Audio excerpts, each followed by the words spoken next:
స్వేచ్ఛతో నడపాకుము. యేసుక్రీస్తు నామంలో మీ అందరికీ శుభములు కలుగునుగాక. ఈరోజు వాక్య ధ్యానాంశము మత్తయి సువార్త 9వ అధ్యాయము వచనములు 32 నుంచి 38 వరకు. వారు పోవుచుండగా పిశాచము పట్టి నోటి మాట పడిపోయిన మూగవానిని ఒకనిని కొందరు యేసు వద్దకు కొనివచ్చిరి. దయ్యము వెడలగొట్టబడినంతనే ఆ వ్యక్తి మాట్లాడసాగిను. అప్పుడు అచ్చటి ప్రజలు ఎల్లరూ ఆశ్చర్యపడుచు, ఇశ్రాయేలు జనులలో ఇట్టిది మేమెన్నడూనూ ఎరుగము అనిరి. కానీ పరిసయ్యులు పిశాచముల నాయకుని సహాయముతో ఇతడు పిశాచములను వెలగొట్టుచున్నాడు అని ఈసడించిరి. యేసు అన్ని పట్టణములను గ్రామములను తిరిగి ప్రార్థనా మందిరములలో బోధించుచు పరలోక రాజ్యము గూర్చిన సువార్తను ప్రజలకు ప్రకటించుచు జనుల వ్యాధి బాధలనెల్లా పోగొట్టుచుండెను. నిస్సహాయులై బాధతో మ్రగుచు కాపరిలేని గొర్రెల వలె చెదరియున్న జనసమూహమును చూచి ఆ కరుణామయుని కడుపు తరుక్కొని పోయెను. అప్పుడు యేసు తన శిష్యులతో, పంట మిక్కుటమో కానీ కోతగాండ్లు తక్కువ, కావున పంటను సేకరించుటకు కావలసిన కోతగాండ్లను పంపవలసిందని పంట యజమానునికి మనవి చేయుడు అని పలికెను. ఇక్కడ మనం వాక్యములో 2 భాగాలుగా చూస్తున్నాము. మొదట 32 నుంచి 34 వచనాలు చూసినట్లయితే మూగ దయ్యములను వెళ్ళగొట్టుట, అలాగే 35 నుంచి 38 వరకు చూసినట్లయితే క్రీస్తు యొక్క కారుణ్యాన్ని ఇక్కడ మనము చూస్తున్నాము. ఇక్కడ అనేక అద్భుతములు యేసుప్రభు చేస్తుండగా మనము చూసాము. మూగ దయ్యములను వెళ్ళగొట్టుట అనేది మరి ఒక గొప్ప అద్భుతంగా మనం ఇక్కడ చెప్పుకోవచ్చు. మరి ఇక్కడ పరిసయ్యులు చూసినట్లయితే వారు యేసుప్రభుని, ఈయన పిశాచములకు అధిపతి కాబట్టే పిశాచులు ఆయన మాట విని వెళ్ళగొట్టంగానే పారిపోతున్నాయి అని చెప్పేసి వీరు చాలా యేసుప్రభుని గురించి క్రూరంగా అన్నారన్నమాట. పిశాచాలకి ఈయన నాయకుడు, అందుకని మరి యేసుప్రభు ప్రార్థన చేయగానే ఆయన మాట వినవి పారిపోతున్నాయి అని పిశాచాలకు నాయకుడు అంటున్నారనమాట. యేసుప్రభుని ఇక్కడ వాళ్ళు ఈసడించుకున్నారు. అలాగే మనము క్రీస్తు కారుణ్యం గురించి ఇక్కడ చూసినట్లయితే ఈ వాక్యములలో మరి నిస్సహాయులై బాధతో మ్రగ్గుచు కాపరిలేని గొర్రెల వలె చెదరి ఉన్న జనసమూహమును చూచి ఆ కరుణామయుని కడుపు తరుగుకొని పోయెను. నిస్సహాయులైన ప్రజల్ని చూసి మరి యేసుప్రభు యొక్క హృదయము చలించిపోయింది. అందుకనే ఆయనని కరుణామయుడు అని ఎంతో గొప్పగా పిలుస్తున్నాం మనం. మరి మన క్రైస్తవ మతానికి మూలమైనటువంటి కరుణ, ప్రేమ, జాలి, దయ, క్షమాపణ ఇవన్నీ కూడా మరి క్రైస్తవ మతానికి మూలమని చెప్తూ ఉంటాం. మరి ఈ గుణాలన్నీ కూడా మనము యేసుక్రీస్తులో చూస్తున్నాము అన్నమాట. ఈ గుణాలన్నింటినీ కూడా మనము యేసుక్రీస్తు ప్రభువులో మనము నిండుగా మెండుగా చూస్తూ ఉన్నాము. మరి ఈ కారుణ్యము, దివ్య కారుణ్యము, ఇప్పుడు అన్య మతాల వారైనా వేరే మతాల వారు ఎవరైనా సరే ఫస్ట్ కారుణ్య హృదయుడు లేకుంటే కారుణ్యమూర్తి, అసలు కారుణ్యం అనే వర్డ్, ఆ పదము రాగానే మనకు అన్ని జాతుల వాళ్ళకి కానీ వేరే మతాల వాళ్ళకి కానీ టక్కున గుర్తొచ్చేది యేసుప్రభు మాత్రమే. యేసుప్రభుకు మాత్రమే కారుణ్యుడు అనే ఒక గొప్ప పేరును, కారుణ్యమూర్తి అనే ఒక గొప్ప పేరును ప్రపంచవ్యాప్తంగా జనులందరూ కూడా కొనియాడుతున్నారనమాట. కారుణ్యుడు అనంటే కారుణ్య హృదయం గల ప్రభువు యేసుప్రభువే అని చెప్పేసి ప్రపంచము చేత కొనియాడబడుతున్నటువంటి ఆ కారుణ్యమూర్తి యొక్క హృదయమును, ఆ వాక్యాన్ని, కారుణ్యమూర్తి యొక్క గొప్ప వాక్యాన్ని ఇవాళ మనము ధ్యానం చేసుకుంటున్నాము.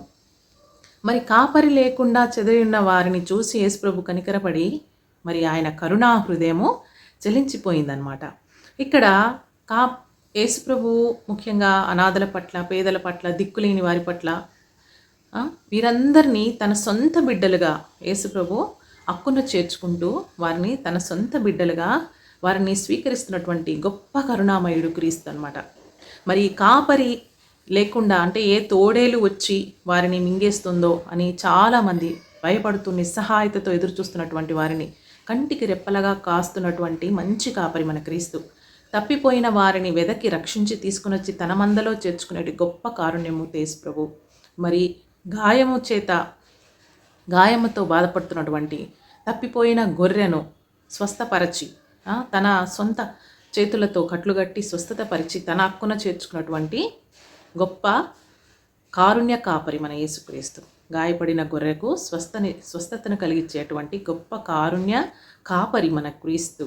సో క్రీస్తు యేసులో ఉన్నటువంటి ఈ గొప్ప సుగుణాలన్నీ కూడా మనము కూడా ఈ జాలి, దయ, ప్రేమ, కరుణ మనం యేసుప్రభు అంత గొప్పగా చేయలేకపోయినా కనీసం అసలు యేసుప్రభు ఈ లోకానికి మానవ రూపం ధరించి మరి మనం ఎలా జీవించాలో ఎలా ఉండాలో మనకి నేర్పించడానికి వచ్చారు. మరి యేసుప్రభుని చూసి మనము ఈ సుగుణాలన్నీ కూడా జాలి, కరుణ, ప్రేమ, దయ ఇవన్నీ మనం కూడా అలవర్చుకుని యేసుప్రభు వలె జీవించడానికి మనం ప్రయత్నం చేయాలి. మనము మానవ మాత్రులము.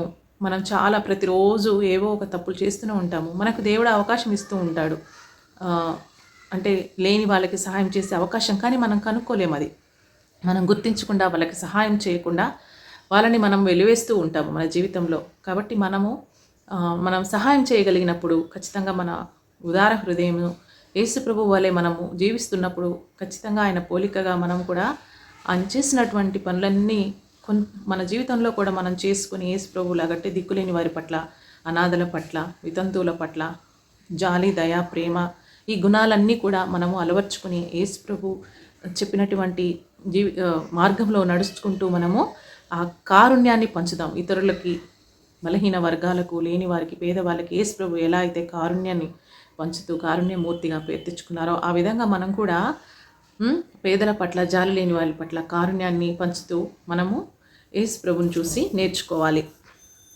ఇంకా ఇక్కడ వాక్యంలో చూసినట్లయితే అప్పుడు యేసు తన శిష్యులతో, పంట మికుటము కానీ కోతగాండ్లు తక్కువ, కావున పంటను సేకరించుటకు కావలసిన కోతగాండ్లను పంపవలసిందని పంట యజమానునికి మనవి చేయుడు అని పలికెను.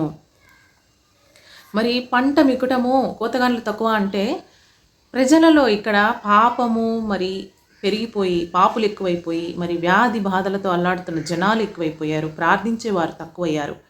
యేసుప్రభు ఇక్కడ 12 మంది శిష్యులకు పిలుపునిస్తున్నారనమాట. మీరు కూడా పవిత్రాత్మ శక్తిని పొంది ప్రార్థనతో ఎంతోమందికి మీరు సహాయపడాలి, ప్రార్థన చేసి వారి వ్యాధులను, బాధలను పోగొట్టాలి, బోధించేవారు కావాలి అని చెప్పి యేసుప్రభు ఇక్కడ శిష్యులను పిలుస్తున్నాడు అనమాట. వాక్యాన్ని బోధించి మరి ఎంతోమంది ఆత్మలను ప్రభు చెంతకు చేర్చేటువంటి బోధకులు కావాలి అని చెప్పేసి ఇక్కడ యేసుప్రభు పిలుస్తున్నాడు. కోత ఎక్కువగా ఉంది, కోతగాండ్లు, పంట మిక్కుటము, కోతగాండ్లు తక్కువ. అంటే బోధించేవారు తక్కువగా ఉన్నారు, చాలామంది బోధించడానికి రండి, అనేక మంది బోధించుటకు రండి మరి అని చెప్పేసి పిలుపునిస్తున్నారని ఇక్కడ మనం అందరం కూడా ఈ వాక్యంలో అర్థం చేసుకోవాలి.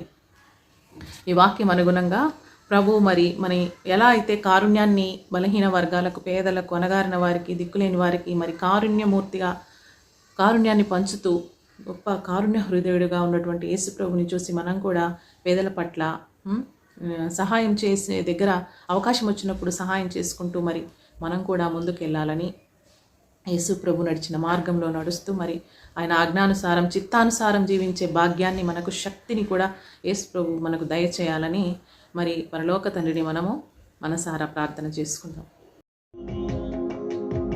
ప్రేమ రూపా నీ ప్రేమ మకరంద మాధురిలో నా హృదయ